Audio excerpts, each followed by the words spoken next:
Programme में आपका स्वागत है। मेरा नाम है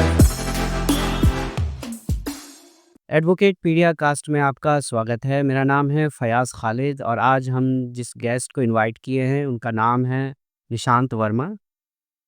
थैंक यू फैज़। तो निशांत वर्मा जी एडवोकेट हैं और एडवोकेट के साथ-साथ एडवोकेट ऑन रिकॉर्ड हैं।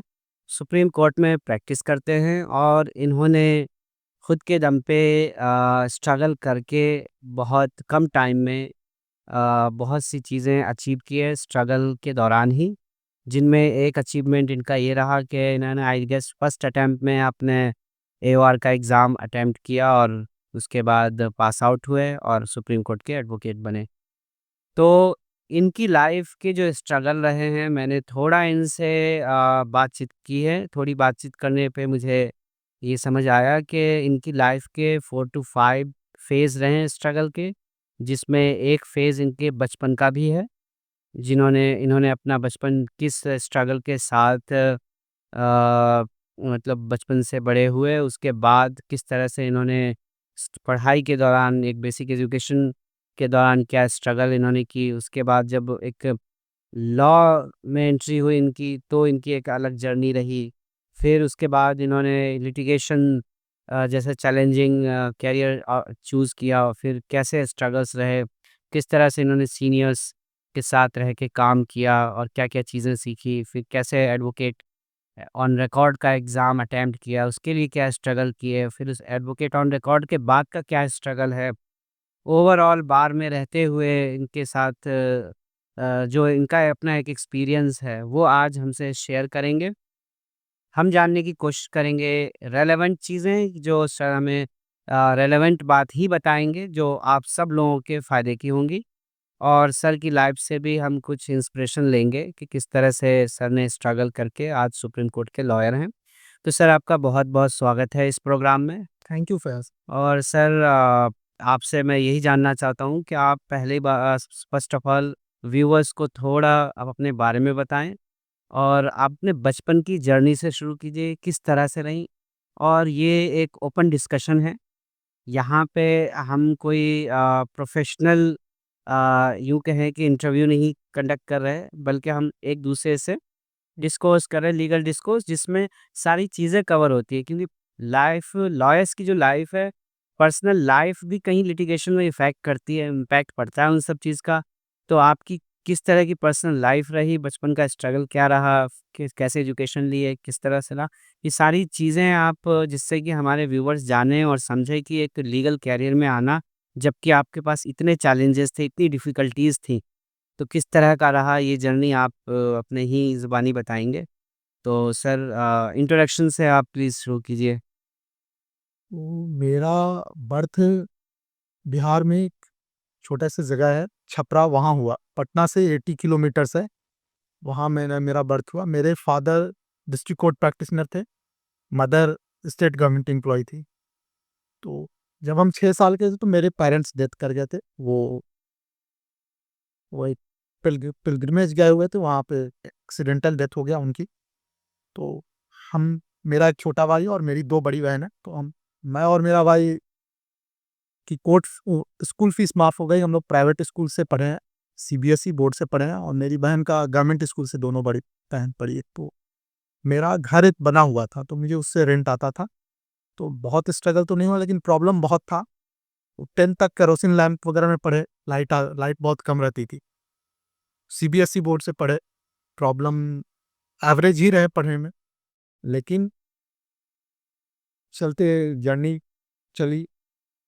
12th में पटना आ गए, पटना से 10+2 किए। फिर मुझे इकोनॉमिक्स पढ़ने में इंटरेस्ट हुआ, इकोनॉमिक्स से आगे पढ़ना चाहते थे।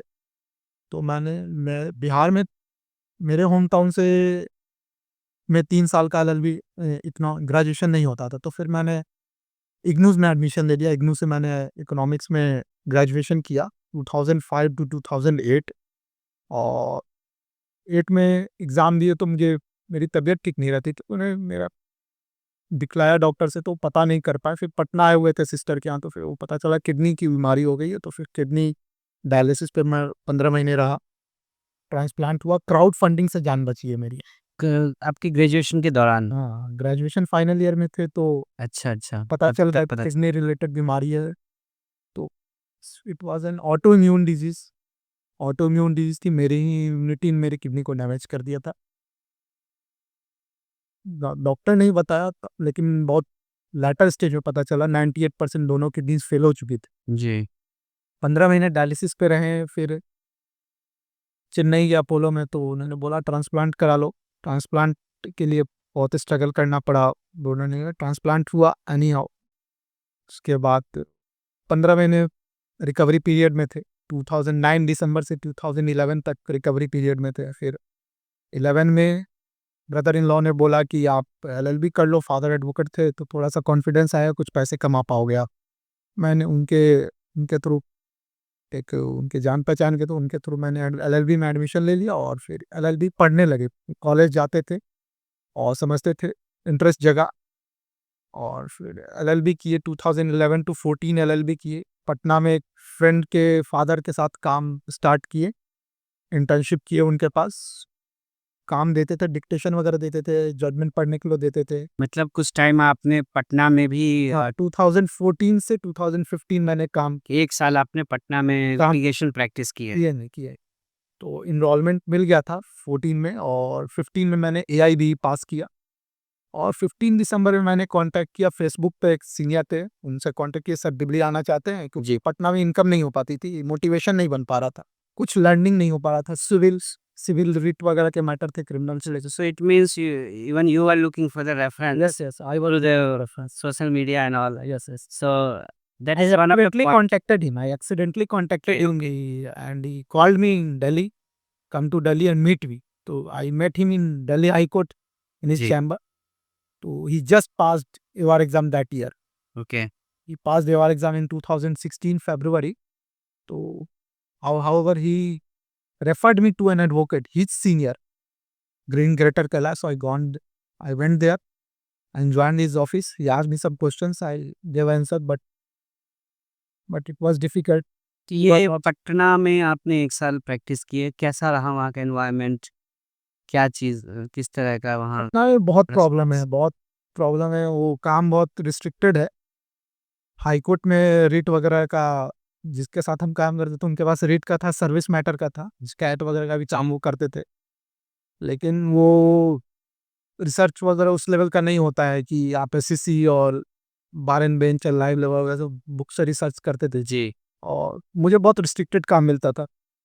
वो डिक्टेशन वगैरह करवाते थे, रिसर्च करवाते थे। तो फिर आप दिल्ली आ गए। दिल्ली आ गए। दिल्ली आ गए, वहाँ प्रॉपर जूनियरशिप ज्वाइन किया, पैसे तो मिलते थे। आपने दिल्ली पटना से दिल्ली क्यों सोचा? आप वहाँ से कोलकाता चले जाते या फिर किसी और state? Delhi is a litigation hub ना, अच्छा, लिटिगेशन हब है दिल्ली। हाई कोर्ट है, सुप्रीम कोर्ट है, तो दिल्ली में सब कुछ है, बहुत एवेन्यूज की कमी नहीं है, ये पता था। इस वजह से आप दिल्ली आप दिल्ली आए और सर ने बुलाया तब आए, नहीं तो नहीं आते। अच्छा, बुलाया कि आओ मिलो। और दिल्ली में मेरे अंकल रहते थे, तो उनके यहाँ रहे, 2 महीना रहे। और मुझे रेंट आता था घर से, जी। तो बेसिक स्ट्रगल नहीं था, खाने पीने। खाने-पीने की दिक्कत नहीं थी। मेरी मेडिसिन लाइफ टाइम चलेगी, तो मैं, मुझे मेडिसिन का चलता था, प्रॉब्लम था।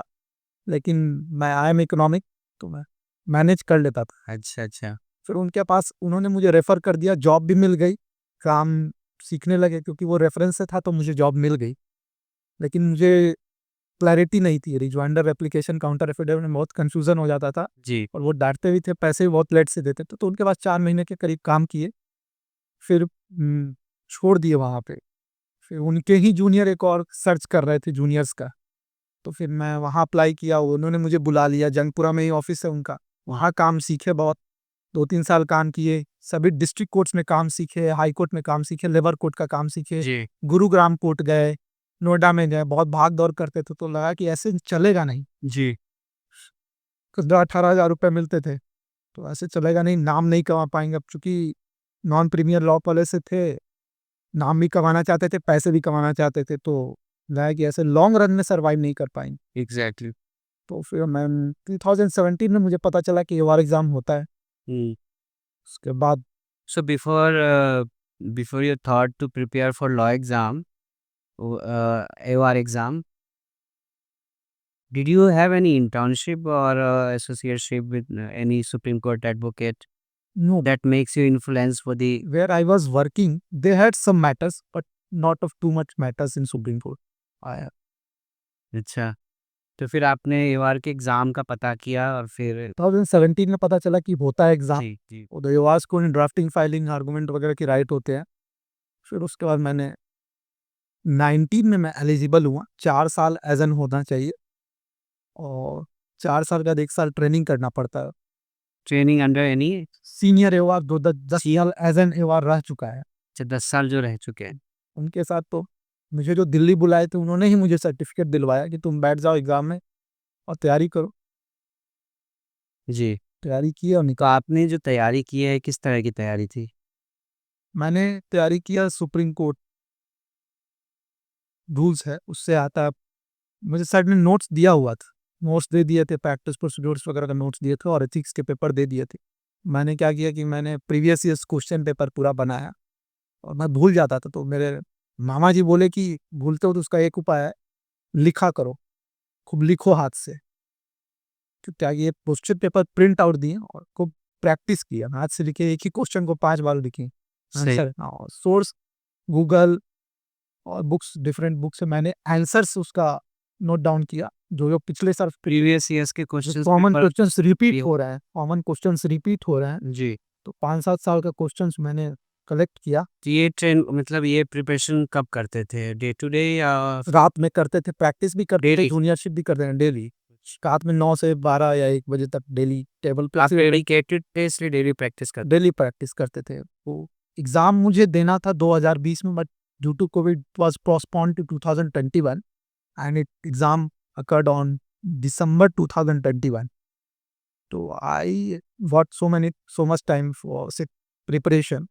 मुझे टाइम मिल गया और लीडिंग केसेस में भी क्वेश्चन पेपर कुछ एग्ज़ाम डिफ़िकल्ट हो गया। पहले 44 केसेस आते थे और मेरे समय 64 हो गए। फिर मैंने तैयारी की, नोट्स बनाया, पढ़े, निकल गया एग्ज़ाम। फर्स्ट टाइम में निकला और सब में 60 से मार्क्स ऊपर था मुझे, 64% एग्रीगेट फर्स्ट में। उसके बाद सर? एग्ज़ाम दिए, निकल गया। तो उसके बाद एडवोकेसी काम देने लगे। रेगुलर जाते थे सुप्रीम कोर्ट में, लाइब्रेरी में बैठते थे।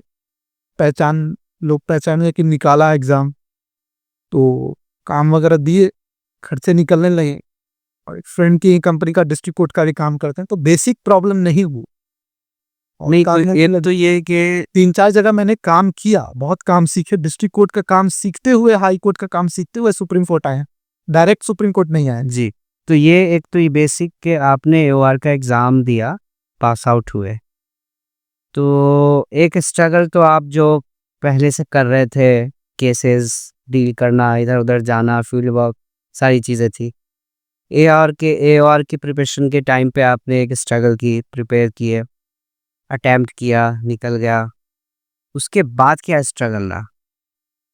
तो एग्ज़ाम निकलने के बाद सबसे बड़ी उसकी रिक्वायरमेंट होती है कि आपको एक क्लर्क रखना है, रजिस्टर्ड क्लर्क होना चाहिए, ऑफ़िस होना चाहिए 16 किलोमीटर के रेडियस में और उसके बाद आप ऑफ़िस सेटअप में काम करिए। ये बेसिक रिक्वायरमेंट है एवार की, वो चीज़ है, हर एक एडवोकेट को ऑन रिकॉर्ड को करना है। काम कहाँ से आएगा, तो काम सेकेंडरी प्रैक्टिस है। डायरेक्ट काम स्टार्टिंग में तो कोई नहीं देगा, क्योंकि सुप्रीम कोर्ट में बहुत काम सीरियस हो जाता है।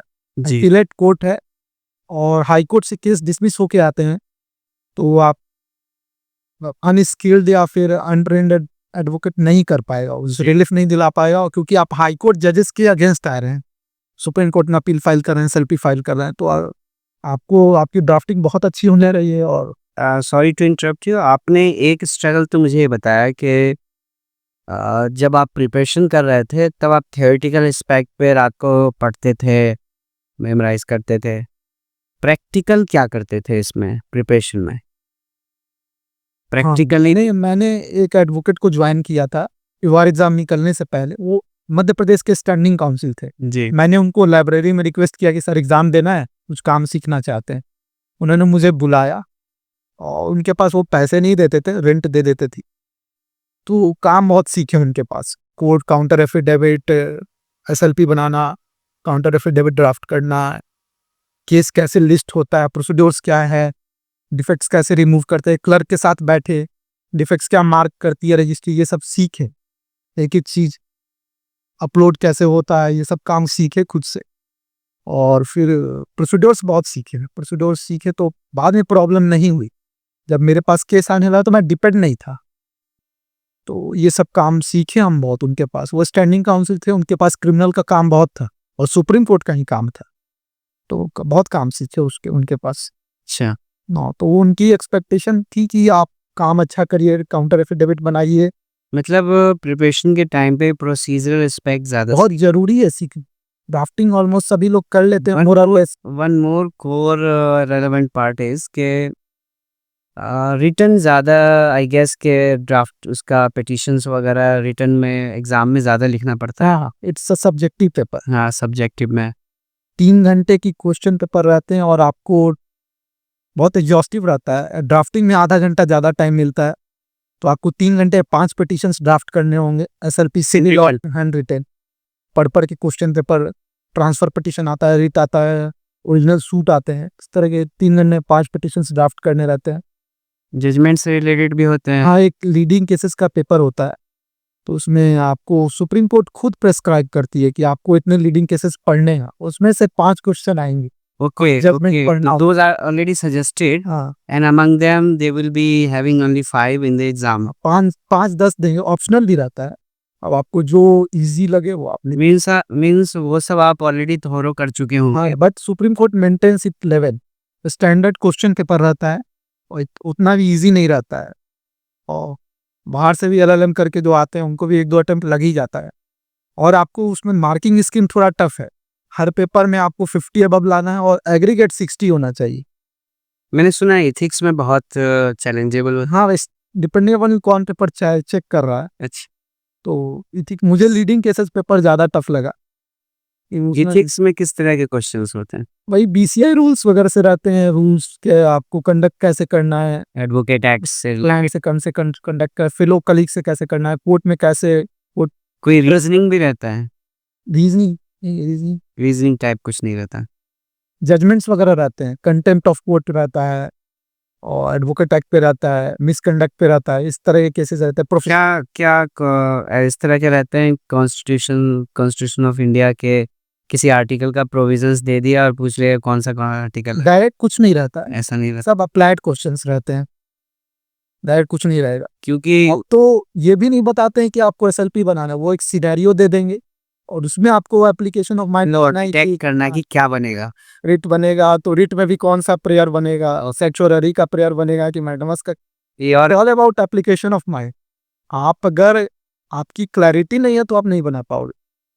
इस कारण है कि रिजल्ट कम है अभी भी। सुप्रीम कोर्ट मेंटेन्स, और हाई कोर्ट की रिटायर्ड जजेस जो सीनियर एडवोकेट कॉपी चेक करते हैं, तो दे एक्सपेक्ट समथिंग कि आपकी लैंग्वेज बहुत क्रिस्प हो, प्रिसाइज हो, क्योंकि उनको पढ़ना भी रहता है, और टू द पॉइंट हो, और अंडरस्टैंडिंग डेवलप हो गई हो कि आप सुप्रीम कोर्ट जजेस को एड्रेस कर पा रहे हो, मैच्योर ड्राफ्टिंग हो, जी, तो दे maintain their level. It's not that much easy, पढ़ना पड़ेगा, बिना पढ़े नहीं निकलेगा। Very good. तो इस तरह का मतलब अच्छा, जब आप बता रहे हैं कि एग्ज़ाम पास होने के बाद की जो चैलेंजेस हैं, तो ज़रा उसको कंटिन्यू कीजिए। वो काम स्टार्टिंग में बहुत मुश्किल से आते हैं, फीस बहुत कम देते हैं लोग, तो ऐसा नहीं है कि एक बार जो बन गया उसके पास पैसे बहुत कमा रहा है। मेरी अंडरस्टैंडिंग में अपने पर्सपेक्टिव से ही बताऊंगा कि ऐसा नहीं है कि हाँ, वो तो है कि कंपटीशन है तो आपको फाइलिंग भी बनाए रखनी है, आपको अपीयरेंस भी बनाए रखना है, कि स्टार्टिंग है तो काम से ही कॉन्फिडेंस आता है, काम नहीं करेंगे तो कॉन्फिडेंस नहीं आए। तो बहुत सारे एडवोकेट जो प्रॉपर सेटअप में काम कर रहे हैं, लॉ फर्म से एसोसिएटेड हैं और एवार बन गए, तो उनके पास तो काम आएगा ही, कॉर्पोरेट काम आता है। और मेरे साथ तो वैसा नहीं था, मुझे तो एडवोकेट्स ही काम देते थे कि आप ड्राफ्टिंग फाइलिंग कर दो, आर्गुमेंट मैं कर दूंगा। तो मैं थोड़ा लिबरल रहा हूँ, मेरी ड्राफ्टिंग फाइलिंग बनी हुई है तो मैंने वो चीज़ को रखा कि सर आप कर दो, मुझे कोई प्रॉब्लम नहीं है। बहुत बार क्लाइंट्स डायरेक्ट आए तो ड्राफ्टिंग फाइलिंग आर्गुमेंट मैंने बहुत किया है सुप्रीम कोर्ट में, अब प्रॉब्लम नहीं होती, मुझे 3 साल हो गए हैं। लेकिन कंपटीशन है, फीस बहुत निगोशिएट करते हैं, तो वो प्रॉब्लम है। मैं ये नहीं बता पाऊंगा कि क्या फीस बोलते हैं, depend upon advocate to advocate. अच्छा, हाँ, तो एडवोकेट्स कॉर्पोरेट क्लाइंट अच्छा फीस दे देते हैं, इंडिविजुअल क्लाइंट्स कम देते हैं। और तो इसमें सर एक नॉन एडवोकेट और एक AOR, sorry, non AOR and AOR, दोनों में थोड़ा डिफरेंस बताइए। नॉन एवास नॉन एओआर को कितना एक्सेस है सुप्रीम कोर्ट में, कहाँ पे कंपलसरी एओआर ही है जहाँ पे नॉन एओआर को एक्सेस नहीं है? See everything is depend upon कि काम किसका है। आफ्टर ऑल बहुत सारे नॉन एवार्स हैं जिनके डायरेक्ट क्लाइंट्स हैं सुप्रीम कोर्ट के लिए, तो वो एवार को बोलते हैं कि सर आप ड्राफ्टिंग फाइलिंग कर दो, क्योंकि सिग्नेचर वाली राइट एवार के पास है, फाइलिंग एवार के थ्रू ही होती है। वो दैट्स अ प्रेरोगेटिव ऑफ एवार। वो आर्गुमेंट कोई भी कर सकता है। After 1 years of involvement, anybody can argue in Supreme Court. It's not mandatory that AOR can only argue. Seniors भी होते हैं, तो designated seniors होते हैं, वो आर्गुमेंट ही कर सकते हैं। Drafting AOR is only for drafting, filing and argument also. नहीं, जो मैंडेटरी पार्ट है is filing signatory right. Even के ड्राफ्टिंग भी कोई नॉन एओआर कर सकता है, बट चेक करेंगे एओआर। बिल्कुल बेसिक जो गाइडलाइंस है वो meet must follow with the yes guidelines needs of Supreme Court rules। जी। और उसके बाद एओआर के अकाउंट से फाइल होता है, बिल्कुल ऑनलाइन प्रोसीजर। एंड फिजिकल भी कर सकते हैं सुप्रीम कोर्ट ने मेंटेन, क्योंकि ऑल इंडिया से क्लाइंट आ रहे हैं ना, तो हम रिजिड नहीं हो सकते कि हमको ई फाइलिंग ही करनी। अच्छा, तो फिजिकल भी एक्सेप्ट करते हैं, उसमें एफिडेविट वकालतनामा ओरिजिनल होना चाहिए, सिग्नेचर। अभी ये मैंडेटरी पार्ट नहीं है कि ऑनलाइन फाइलिंग वो पहले फिर ऑफलाइन? फिजिकल भी चलता है, ई फाइलिंग भी चलता है। अच्छा, both way accepted, not both simultaneously, not simultaneous. No not simultaneous. E filing कर दे तो फिजिकल की जरूरत नहीं है। अच्छा अच्छा, दिल्ली हाई कोर्ट में है, ई फाइलिंग ही चलता है। बहुत जगह है ना डिस्ट्रिक्ट कोर्ट्स में। ऑल इंडिया से गरीब अमीर सभी आते हैं। जी। सुप्रीम कोर्ट ने उस चीजों को फ्लेक्सिबल रखा है कि हम फिजिकल भी एक्सेप्ट करेंगे।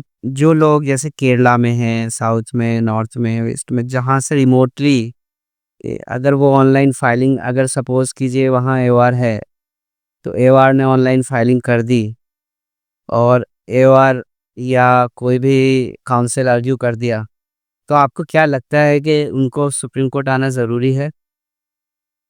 कोई कहीं कुछ ऐसी चीज़ अब तो बहुत फ्लेक्सिबिलिटी हो गई, हर चीज ई मोड पे है। मतलब ई मोड पे अभी जो सिचुएशन है, ई मोड पे कि मोस्टली वीसी के थ्रू हो रहा है, तो क्या इतनी फ्लेक्सिबिलिटी आ गई है कि विजिट ना करे सुप्रीम कोर्ट और ऑनलाइन सारे काम हो? बहुत बार प्रॉब्लम होता है कि डीलिंग असिस्टेंट जो डिफेक्ट्स मार्क करते हैं जी, फाइलिंग हो जाने के बाद उनको समझाना पड़ता है, तो वो एक क्लर्क के थ्रू हो सकता है। मतलब फिर भी कोई ना कोई फिजिकली जाके बेटर रहेगा इंक्वायरी कर। अगर जिस दिन मैटर लग रहा है, तो अगर कोई वीसी से भी अपीयर हो रहा है, तो एक काउंसिल होना चाहिए कोर्ट में जो कि कह सके सर, कि तो क्या ये डीओ ऑनलाइन कुछ इंटरेक्ट नहीं करते हैं, डीलिंग ऑफिसर्स? हाँ, वो कुछ नहीं, सब आपको खुद ही करना है। कोर्ट का लिंक अवेलेबल रहता है, एओआर ग्रुप वगैरह बना हुआ है, उसमें वो लोग डाल देते हैं जो डाल देते हैं। स्कोरा के। नहीं, मैं इसलिए पूछ रहा हूँ क्योंकि अगर ऑनलाइन ई मोड व्यवस्था है, तो अगर ये सक्सेस तो तभी हुआ जब आपको ऑल द वर्क। डेफिनेटली आप ई फाइलिंग कर सकते हैं, जो डिफेक्ट्स मार्क हुए हैं वो आपको केस स्टेटस पे पता चल जाएगा, वो आपको रिमूव करना होगा, पेजेस अपलोड करने होंगे। जी, और मैटर जब लिस्ट होगा तो एओआर को मैसेज आएगा, ईमेल आएगा कि आपका ये मैटर लिस्टेड का जो रजिस्ट्री के हाथ में पूरा सेटअप रहता है, किस तरह से किसको मार्क करना है। तो फर्स्ट डेट जब आती है किसी भी अपील की, फर्स्ट डेट जब आती है, आप मुझे ये बताइए कि फर्स्ट डेट पे एओआर का होना ज़रूरी है? एओआर का होना जरूरी है। कोर्ट एक्सपेक्ट की एओआर कोर्ट में प्रेजेंट रहे। अच्छी, बिल्कुल होना जरूरी है, मैं तो यही समझता हूँ कि रहे। मतलब रूल्स है कोई मैंडेटरी? बिल्कुल रूल्स है, rules talks about mandatory presence. Mandatory rule है कि आप रहिए। बहुत लोग नहीं रहते हैं, तो असिस्टिंग काउंसिल कोई रहता है जो आर्गुमेंट करता है, उसके साथ भी कोई अगर सीनियर है तो उनके साथ तो मैंडेटरी है कि कोई जूनियर रहे। तो क्या ये एटलीस्ट फर्स्ट डेट पे रहे या ऑल द डेट? हमेशा डेट पे रहे, जब जब मैटर लगेगा और आप नहीं है तो, और कोर्ट अगर सीक कर दिया कि वेयर इज एओआर, तो he will have to come. हाँ, तभी तो रिसेंटली हुए हैं कई केसेस में। बिल्कुल, इट्स मैंडेटरी कि वो रहे और असिस्ट करे उन्होंने तो प्रॉपर्ली। कहा है कि भाई अगर आप नहीं हो तो यहाँ फिर क्यों होएगा? बिल्कुल, बिल्कुल। कोर्ट एक्सपेक्ट करती है कि आप रहे और प्रॉपर्ली फाइल्स के कंटेक्स्ट से आप अवेयर रहे कि क्या लिखा है। इवन दो आप आर्गुमेंट कोई और किया है, ड्राफ्टिंग कोई और किया, you must go through the matter. आपको पता होना चाहिए कि केस क्या है, फैक्ट्स बहुत अच्छे तरह से अवेयर रहे और कोर्ट को आप प्रॉपर्ली असिस्ट कर पाएँ। इट्स वेरी मच अच्छा। नेसेसरी कि आप अवेयर रहे।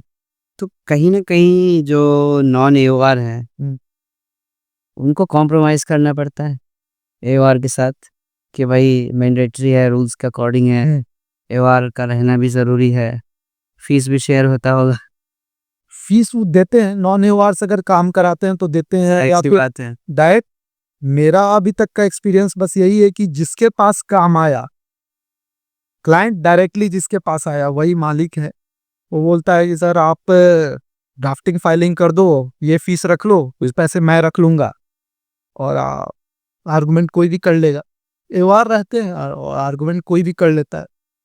मेरी अंडरस्टैंडिंग यही है और मैं अभी तक फ्लेक्सिबल रहा हूँ, मुझे कोई प्रॉब्लम नहीं हुई है। मैं रहता हूँ, आज तक कभी ऐसा हुआ नहीं है कि मैं कोर्ट में नहीं रहा हूँ और आर्गुमेंट कोई भी करे, मैं कोर्ट में रहता हूँ, फाइल पढ़ के रहता हूँ, ताकि मुझसे कुछ पूछा जाए, हु इज़ द एवार। एटलीस्ट आपके बारे में आपकी नॉलेज तो हो, आपकी जो चीज़ें हैं। बिल्कुल, मैंने कभी लैक्सिटी नहीं रखी। जी, जी। बहुत बार होता है कि मैटर्स कोई और ड्राफ्ट कर देता है, जूनियर्स कर दिए या कोई भी किया, तो मैं प्रॉपर्ली अवेयर रहता हूँ क्योंकि चेक करता हूँ, तब सिग्नेचर करता हूँ, फाइलिंग करता हूँ और मुझे पता रहता है क्या रहता है। और जिस दिन भी मैटर लगता है कोई और आर्ग्यू करता है, मैं कोर्ट में रहता हूँ। सर तो मुझे ये बताइए एओआर के कुछ स्पेशल प्रिविलेजेस बताइए? ड्राफ्टिंग फाइलिंग राइट सेवार के पास है। काम आने लगता है, लोग रिकॉग्निशन बनने लगती है। ऑल इंडिया से काम आते हैं। आपके जितने अच्छे कॉन्टैक्ट्स होंगे, आपके हाई कोर्ट में जितने अच्छे कॉन्टैक्ट्स होंगे, आपका आपको फेवरेबल ऑर्डर आप ले पा रहे हैं, तो काम आएगा। लोग पहचान बन जाती है। आप बताते हैं लोगों को अवेयर कि बेल मिल गया, लोग आपको काम देते हैं, आप अच्छा आर्गुमेंट करते हैं, तो पीछे बैठे एडवोकेट्स आपको नोटिस करते हैं, नोटिस करा दिया, बेल दिलवा दिया। तो वो नोटिस से ही काम से पहचान बने, उससे अच्छा तो कुछ नहीं हो सकता है। तो वो चीज़ काम से ही हो अच्छा, जो बच्चे एनरोल्ड होके 1-2 साल बाद ही सुप्रीम कोर्ट आ जाते हैं, सीनियर्स के साथ लगे रहते हैं, उसके बारे में थोड़ा-सा मुझे बताइए? किस तरह का काम और किस तरह का स्ट्रगल? बहुत, देखिए सुप्रीम कोर्ट में ओरिजिनल साइड का काम बिल्कुल कर सकते हैं वैसे लड़के। बहुत सारे एडवोकेट्स को मैं जानता हूँ, वो डायरेक्टली सुप्रीम कोर्ट में ही एडवोकेट से जुड़ गए, या तो सीनियर एवार के साथ जुड़ गए या फिर डेजिग्नेटेड सीनियर के पास जुड़ गए, जिनके पास सिर्फ सुप्रीम कोर्ट का ही काम है। एसएलपी कर रहे हैं, रिट का काम कर रहे हैं, transfer petition directly supreme court में फाइल होता है। जी। जो वाइफ हस्बैंड का हुआ है, किसी तरह का केस जो दो स्टेट के बीच में है, एक जगह इंस्टीट्यूट हो चुका है और उसको आपको दूसरे स्टेट में ट्रांसफर कराना है, तो वो सुप्रीम कोर्ट से होगा। जी, जी। मैट्रिमोनियल हो गया या फिर कोई क्रिमिनल मैटर हो गया, सेशंस ट्रायल हो गया, या फिर सिविल सूट हुआ, पेटेंट इन्फ्रिंजमेंट से होकर के चेक बाउंस का मैटर हो गया, दो स्टेट के बीच होगा तो सुप्रीम कोर्ट से होगा। तो वो डायरेक्ट वो एडवोकेट्स सीनियर के साथ काम करते हैं और ओवर द टाइम वो डेवलप कर पाते हैं। लेकिन थोड़ा-सा मुझे लगता है कि वहाँ कमी रहती है, क्योंकि उनको ये नहीं पता कि वो पता है कि ट्रायल में काम कैसे होता है। कैंसिलेशन ऑफ बेल क्या होता है, या फिर सूट में 7-11 क्या होता है, क्योंकि आफ्टर ऑल ट्रायल तो डिस्ट्रिक्ट कोर्ट में ही होता है। अब ट्रायल नहीं किए हुए तो फिर थोड़ा मुश्किल हो सकता है। प्रोसेस फीस क्या फाइल होती है, या फिर समरी जजमेंट क्या होता है, ऑर्डर 12 रूल 6। तो ये सब चीज़ें अगर काम किए तो थोड़ा-सा फाउंडेशन बना रहता है, चीज़ें समझ में आने लगती हैं, कंपेयर टू दोज़ जो सुप्रीम कोर्ट में डायरेक्ट काम कर रहा है। हाँ, वो चीज़ें डिटेक्ट कर लेते हैं, बिल्कुल। अवेल करा देते थोड़ा हैं। मेरी ड्राफ्टिंग इसलिए थोड़ी अच्छी हो पाई, क्योंकि मैंने काम किया हुआ है और अब भी करता हूँ डिस्ट्रिक्ट कोर्ट के काम, अच्छा। हाई कोर्ट के काम। जी। तो सर एक तो ये रहा कि ठीक है आपने एओआर का भी आप काम कर रहे हैं। ओवरऑल आपकी जो जर्नी है, उसमें किस-किस फ़ेज़ पे मोटे-मोटे मुझे बता दीजिए, किस-किस फ़ेज़ में स्ट्रगल है ज़्यादा? जहाँ ज़रूरत है कि जो अभी प्रेज़ेंट एडवोकेट हैं, यंग जनरेशन है, उनको टैकल करना है। देखिए अगर आप, सबसे ज़रूरी है कि आप अच्छे कॉलेज से पढ़ें। जो भी जो भी 12th के बाद डिसीजन ले रहे हैं कि मुझे एलएलबी करना है, you must make up your mind कि आप अच्छे कॉलेज से पढ़े, कंपटीशन फेस करें, क्लैट दें या फिर कोई भी एग्ज़ाम दे रहे हैं, सेंट्रल गवर्नमेंट का एग्ज़ाम दे, अच्छे कॉलेज से पढ़ना बहुत ज़रूरी है। मैंने अपने में ये चीज़ देखा, रीज़न जो भी हो, सर्कमस्टेंशियल रीज़न हो, मैं उस बात पे नहीं जाना चाहूँगा, लेकिन अच्छे कॉलेज से पढ़ना बहुत ज़रूरी है, क्योंकि रियल स्ट्रगल यही है कि आपको फिर अपॉर्चुनिटी मिलना बहुत मुश्किल हो जाता है अगर आप नॉन प्रीमियर कॉलेज से पढ़े हैं या फिर गवर्नमेंट कॉलेज से नहीं पढ़े हैं, सेंट्रल गवर्नमेंट कॉलेज से नहीं पढ़े, तो काम कोई देता नहीं है। जी, ये बहुत मुश्किल है। और ज़रूरत, आपका इंटरेस्ट कैसा है, ये बहुत मायने रखता है कि आप किस तरफ इंटरेस्ट बढ़ रहा है। बहुत चीज़ें स्टार्टिंग में पता नहीं चलती है, ओवर द टाइम पता चलेगी कि आपका इंटरेस्ट आईपीआर में जा रहा है कि क्रिमिनल में जा रहा है कि इंसॉल्वेंसी में जा रहा है, सूट में जा रहा है, सिविल का काम में प्रॉपर जा रहा है, फैमिली बैकग्राउंड क्या है इस पे भी डिपेंड करता है, सर्विस मैटर में जा रहा है इस पे भी डिपेंड करता है। तो काम किस तरह का आपको आ रहा है इस पे भी डिपेंड करता है। अब आप जिस तरह का काम आएगा आपको करना पड़ेगा, आफ्टर ऑल पैसे तो आ रहे हैं उसी से। सही। तो आप पहले डिसाइड कर लो कि आपका इंटरेस्ट क्या है और आप पैसे कमा पाओगे कि नहीं। एग्ज़ैक्टली, आपका इंटरेस्ट किसी ऐसी चीज़ में सर्वाइवल नहीं ऐसे नहीं सर्वाइवल नहीं हो पाएगा तो फिर बहुत मुश्किल है। तो मैं किसी को भी यही कहता हूँ कि पहले आप ट्राई करो कि अगर आपका इंटरेस्ट है गवर्नमेंट जॉब में जाने का तो आप पब्लिक प्रोसिक्यूटर का एग्ज़ाम दो, तैयारी करो, प्रॉपर्ली टाइम दो और जी तोड़ मेहनत करके निकाल लो। सही, सही। या जुडिशरी में इंटरेस्ट है तो टाइम दो, हालाँकि अब तो डिफ़िकल्ट हो गया, 3 साल की मैंडेटरी ट्रेनिंग ज़रूरी हो। जी, बहुत सारे गवर्नमेंट सेबी का एग्ज़ाम होता है, पब्लिक प्रोसिक्यूटर का स्टेट गवर्नमेंट एग्ज़ाम लेती है। जुडिशियल ट्रेनिंग कर सकते हैं, जुडिशियल क्लर्कशिप कर सकते हैं हाई कोर्ट जजेस के साथ, सुप्रीम कोर्ट जजेस के साथ। उनके पास फाइल्स बहुत तरह की आती है, पढ़ना पड़ता है, एग्ज़ाम होता है, एग्ज़ाम दो, कंपटीशन फेस करो, बहुत ज़रूरी है कंपटीशन फेस करना। आपको पता चलेगा कि आपकी इवैल्यूएशन क्या है, आप कितने पानी में हो, क्योंकि कंपटीशन बहुत ज़्यादा है और क्लाइंट रिटेन कर पाना बहुत मुश्किल है। तो पहले आप इंट्रोस्पेक्ट करो कि आपका इंटरेस्ट क्या है, कपल्ड विद द कि आप कमा पाओगे कि नहीं।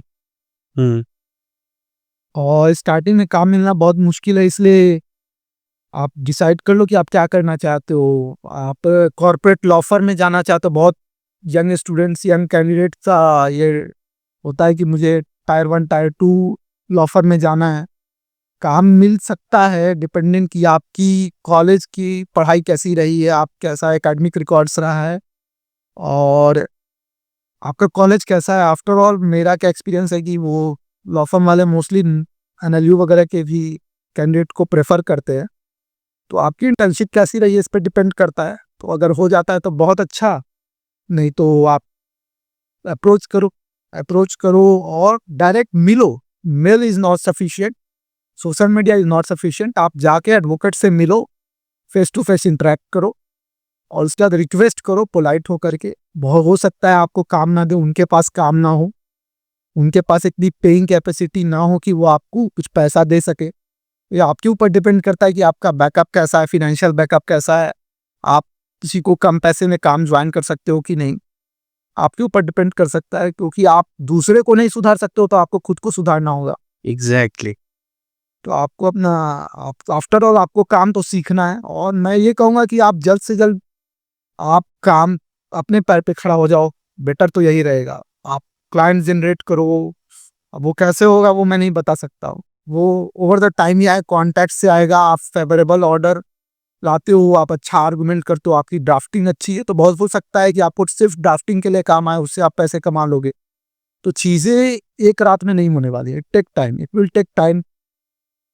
तो मुझे तो सुप्रीम कोर्ट का काम एओआर बनने के बाद ही आया, उसके बाद उससे पहले नहीं आता था काम। तो मैंने 4-5 साल जूनियरशिप किया है, बहुत काम सीखे हैं, एग्ज़ाम दिए, निकला, उसके बाद लोग काम देने लगे, एडवोकेट्स ही काम देते थे। तो काम आने लगा, आज काम की कमी नहीं है, काम मिलता है, कोई ना कोई काम दे देता है। मतलब एक टाइम आने के बाद इंसान स्टेबल हो जाता है, हाँ, इट टेक टाइम, स्टेबिलिटी आ जाती है। ओवरनाइट कुछ नहीं होने वाला है, महीने 2 महीने में कुछ नहीं होने वाला है, 2 लेकिन 4 मैंने तो ये भी देखा है कि जो 10 साल, 15 साल, 20 साल का एक्सपीरियंस है, वो आज भी बहुत स्ट्रगल कर रहे हैं। स्ट्रगल कर रहे हैं आज क्योंकि भी वो इस मोड़ पे आ जाते हैं कि कहते हैं यार इस प्रोफ़ेशन को मैं क्विट कर दूँगा। तो ये क्या कॉज क्या? दिल्ली में कंपटीशन ज़्यादा है, क्लाइंट्स जल्दी पैसे नहीं देते हैं और थोड़ा प्रोफेशनल तरीके से काम करना होगा। क्लाइंट आपसे क्यों दूर चले जाते हैं, क्यों एक एडवोकेट से दूसरे के पास चले जाते हैं, क्योंकि एडवोकेट्स बहुत प्रोफेशनल तरीके से काम नहीं करेंगे। फाइल ले लेते हैं और टाइम से फाइल नहीं करेंगे, डिले कर देंगे, कोर्ट में आएँगे नहीं, डेट्स लग जाएगी, कॉस्ट इम्पोज़ हो जाएगा, तो वहाँ क्लाइंट को तो पता चल ही जाता है क्या हो रहा है। जी। वो आपसे फाइल लेके चला जाएगा, वहाँ आपका रेपो खराब होता है। तो मैं ये कहूँगा बहुत प्रोएक्टिव रहना पड़ेगा, हर एक ऑर्डर का आपको ऑनेस्टली अपने क्लाइंट को बताना पड़ेगा, ये हुआ, बाय ईमेल बताइए, कॉल पे भी मत बताइए, ईमेल से बताइए कि क्या हुआ, वो रिकॉर्ड मेंटेन रहेगा। जी। मैंने अपनी ड्यूटी की है, तो आप क्लाइंट को ईमेल से बताओ, व्हाट्सएप पे बताओ, वो रिकॉर्ड मेंटेन रहता है। एग्ज़ैक्टली। आप ईमेल से बिल भेजो, ये बिल है मेरा, काइंडली पे, उसमें टाइम दो, आप पैसे थोड़े कमा पाओगे। प्रोफेशनल तरीके से आप बताओ कि ये मतलब अगर पैसे लगेंगे। अगर आप हाईली प्रोफ़ेशनल प्रोसीजर अपनाते हैं, तब मतलब अच्छा स्टैंडर्ड बिल्कुल, मेंटेन होता बिल्कुल है। प्रोफेशनल होना ज़रूरी है।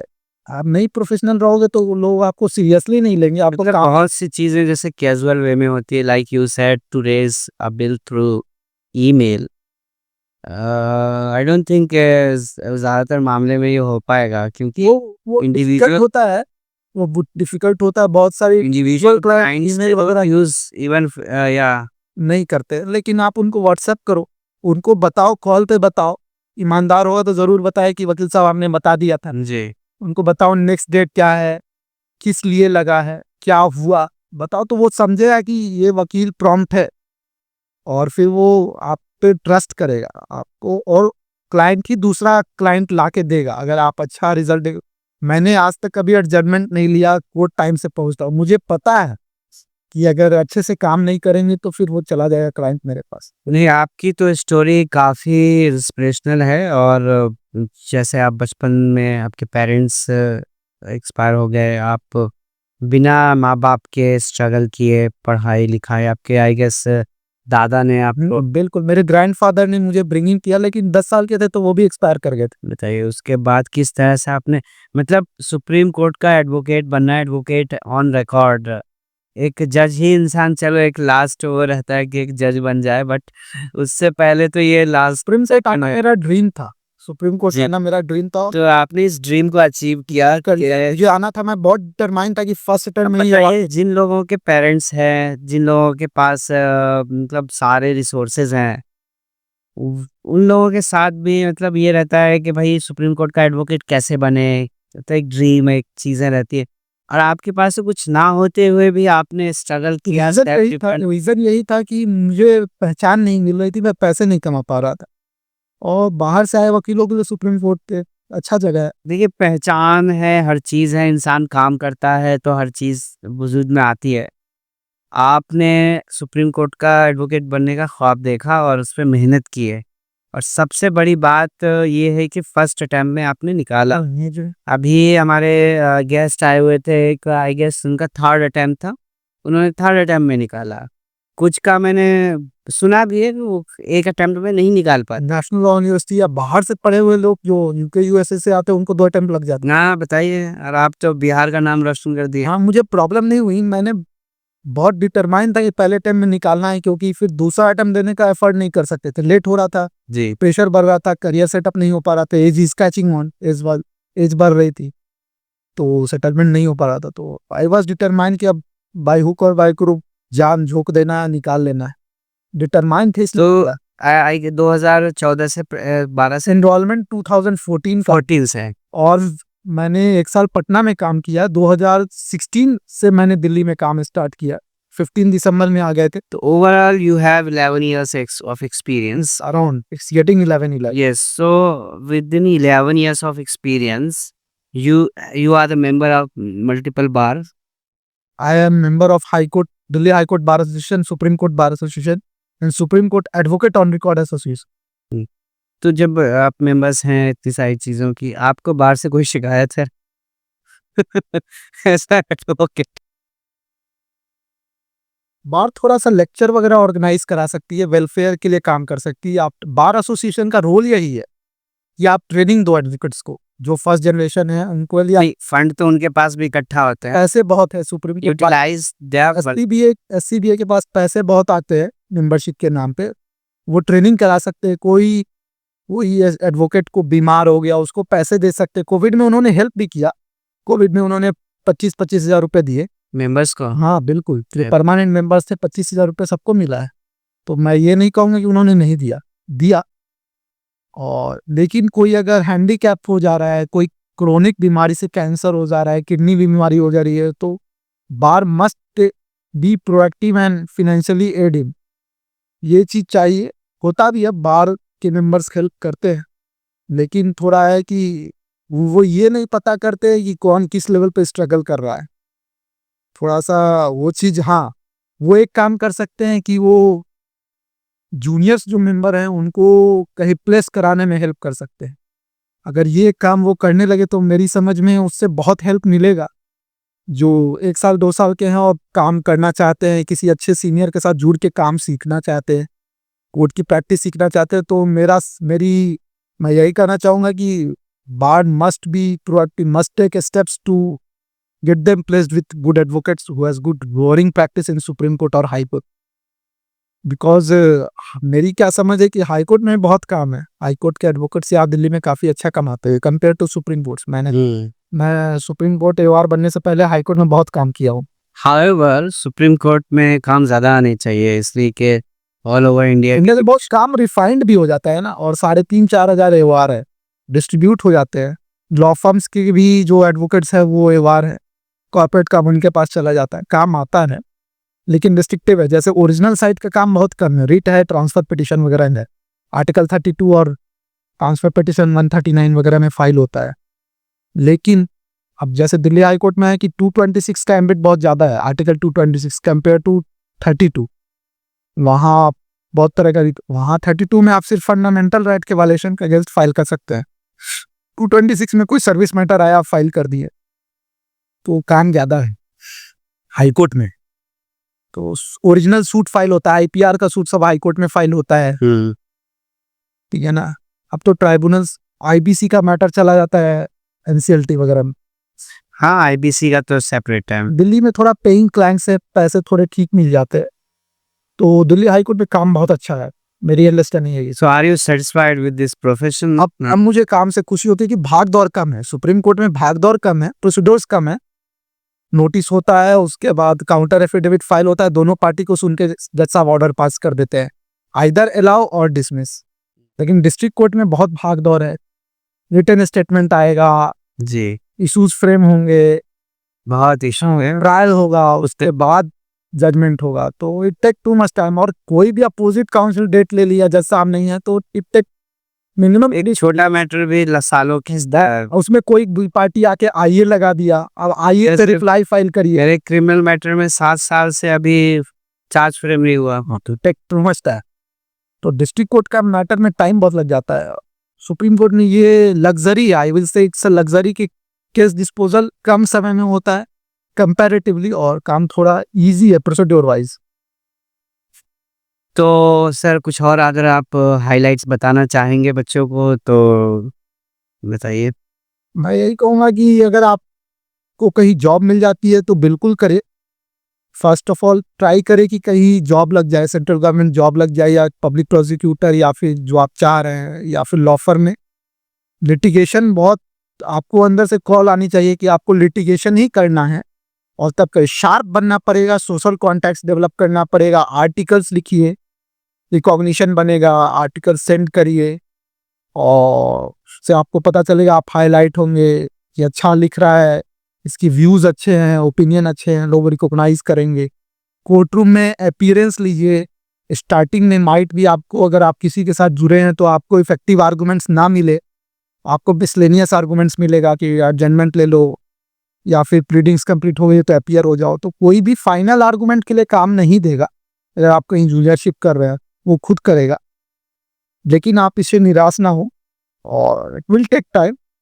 और क्लाइंट जनरेट करने की कोशिश करिए, अपने पैर पे खड़ा होने की कोशिश करिए, क्योंकि आप किसी के साथ बहुत ज्यादा दिन तक जूनियरशिप नहीं कर सकते। Exactly, law firm anyhow you have to be independent someday if you are in litigation.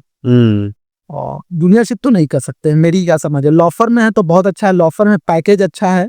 तो ठीक है। तो और बहुत minuscule percentage of law firm join कर पाते हैं और आगे बढ़ पाते हैं। सही सही। तो जो प्रीमियर कॉलेज से है वही जा पाते हैं।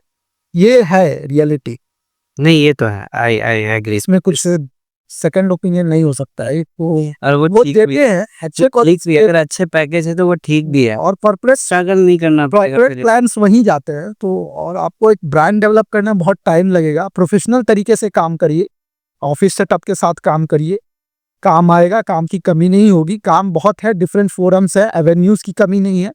इनकम टैक्स का काम सीख लीजिए, टैक्सेशन का काम बहुत है, आईपीआर का काम कर लीजिए। कोई भी काम को छोटा मत समझिए, प्रोसीड्यूरल काम को समझने की कोशिश करिए। ड्राफ्टिंग कैसे होती है, फाइलिंग कैसे होती है, फाइलिंग समझना बहुत जरूरी है। उसके लिए आपको कोर्ट क्लर्क से हेल्प लेना पड़ेगा, क्योंकि ये स्टार्टिंग में इनकम कम रहती है। तो आप डायरेक्ट किसी को इंगेज करते हुए नहीं रख पाएंगे फुल टाइम के लिए। तो आपको समझना, माइट भी आपको खुद से काम करना पड़े। तो फाइलिंग, डिफेक्ट्स रिमूवल, उसके बाद लिस्टिंग होगा, उसके बाद ऑर्डर होगा, तब जाके आप क्लाइंट को बता पाए कि ये ऑर्डर हुआ है। तो it's take too many steps. तो ये थे हमारे निशांत वर्मा सर, जो कि एडवोकेट ऑन रिकॉर्ड हैं। आपसे बातें करके, आपकी लाइफ स्टोरी जान के मैं पर्सनली बहुत इंस्पायर हुआ। और आपका स्ट्रगल, जो मैंने हर फेज पे, जिस जिस तरह से आपने मुझे बताया, हर फेज पे आपके स्ट्रगल रहा, वो एक अलग ही बात है। यहाँ तो बच्चे पढ़ नहीं पाते क्योंकि बैक सपोर्ट नहीं हो पाता है। सेल्फ मोटिवेशन इज बेस्ट है ना? मोटिवेशन। तो आपको तो खुद से मोटिवेशन होना चाहिए कि लाइफ ये में आपको कुछ अच्छा करना है। तो कोई बताएगा नहीं, यही हाथ पकड़ के कोई नहीं कराएगा। तो आप, आपके हीरो आप खुद हैं। आपने खुद को ही अपने हाँ, मुझे इंस्पिरेशन मिला है, मुझे साथ मिला है, आई एम ग्रेटफुल। ये बहुत लोगों ने साथ मिला है, मैं लकी हूँ। जी मेरी जान बची, मेरी क्राउड फंडिंग से जान बची है। जी, ये भी एक बहुत बड़ी बात। मुझे लोगों ने बचाया है, जी जी जी जी। पैसे नहीं थे, पैसे नहीं। चलिए, तो उन लोगों का भी धन्यवाद करते हैं जिन्होंने सर के लिए इतना कंट्रीब्यूशन किया। और मैं दुआ करता हूँ आप हमेशा सेहतमंद रहें और इसी तरीके से काम करते रहें फील्ड में। शुक्रिया शुक्रिया, थैंक यू फॉर थैंक। और बाकी जो आपकी जर्नी है, इससे दूसरों को कुछ सीखने को मिले, ख़ास तौर से जो बच्चे कैरियर बनाने के लिए लॉ कॉलेज में एडमिशन लेने वाले हैं या ले चुके हैं, जो कॉलेज से अब एनरोल होने वाले हैं। ऐसे लोगों के लिए आपकी जर्नी, और ख़ास तौर से जो हम ये एडवोकेट अभी भी कोर्ट में स्ट्रगल कर रहे हैं, काम कर रहे हैं लिटिगेशन में ख़ास तौर से, तो आपकी जर्नी से बहुत इंस्पिरेशन मिलेगा, कॉन्फिडेंस बढ़ेगा। चलिए, तो सर बहुत बहुत शुक्रिया आपका इस प्रोग्राम में आने के लिए।